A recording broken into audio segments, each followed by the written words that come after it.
Son vaxtlar Azərbaycanda insanlar bar-bar bağırır ki, dilimiz əldən gedir, dilimiz korlanır, dilimizin saflığı itir və s. Bu tam da belə deyil.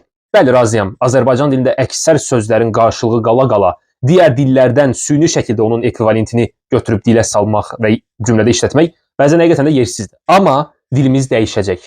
İstəsək də, istəməsək də bu proses çox təbiidir. İngiliscəsindən belə misal verim. 1990-cı ildə yaşayan bir nəfər texting və ya blogging kimi sözləri işitsəydi, yəqin ki, heç nə başa düşməzdi. Amma bu sözlər bugün müasir dilin ayrılmaz hissələrindən biridir. Bu hissə dilin texnologiya ilə necə dəyişdiyini, necə inkişaf elədiyini göstərir. Və digər tərəfdən dil dəyişməsi təkcə sözlərlə deyil, tələffüzdə və qrammatikada da baş verir və verəcək də. Məsələn, ingiliscəsində schedule sözünün iki fərqli tələffüzü var. Britaniya ingiliscəsində başqa cür deyirlər, Amerikan ingiliscəsində başqa cür. Bu dövrlərdə dil dəyişəndə insanlar əvvəlcə bunu mühafizəkar şəkildə qınayır və deyir ki, bu səhvdir. Amma bir neçə 10 illik sonra bu forma normal sayılır. Əvvəlki formanı qınayıb deyirlər ki, yox, qədimdəki arxaik sözü işlətmə, bizim dilimiz, ədəbi dilimiz buna uyğun deyil. Yəni dil dəyişməsi problem deyil. Əksinə bu dəyişmə olmasaydı biz danışdığımız dillər də mövcud olmazdı. Burada tarixi nümunə də verə bilərəm. Məsələn, Latın dili dəyişməsəydi, bugün İtalyan, İspan, Portugal, Fransız, Rumun kimi dillər ortaya çıxmazdı. Problem dilin dəyişməsi deyil. Problem dilin müasir tendensiyalara və elmi terminologiyaya uyğunlaşmamasıdır. Bugün Azərbaycan dilinin timsalında gördüyümüz ən ağrılı məsələlərdən biri də budur. Biz hələ də Einstein deyirik.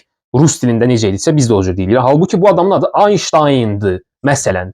Digər tərəfdən fəlsəfəçi deyəndə qınayırlar, amma başqa nə deməliyik? Filosof deyək. Filosof amma tam başqa şeydir. Filosof yeni fəlsəfi cərəyanı gətirən adama deyirlər. Fəlsəfəçi fəlsəfə ilə məşğul olan mənasına gəlməlidir. Ki bunu da qınayıb deyirlər ki, İstanbul Türkçəsindən kopyalayırsınız.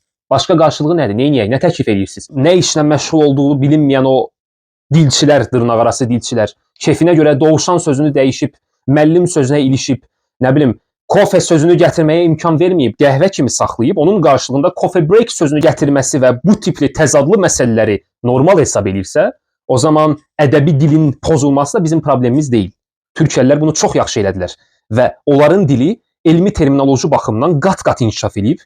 Biz hələ də bunu inkişaf etdirmək haqqında düşünmürük ümumiyyətlə.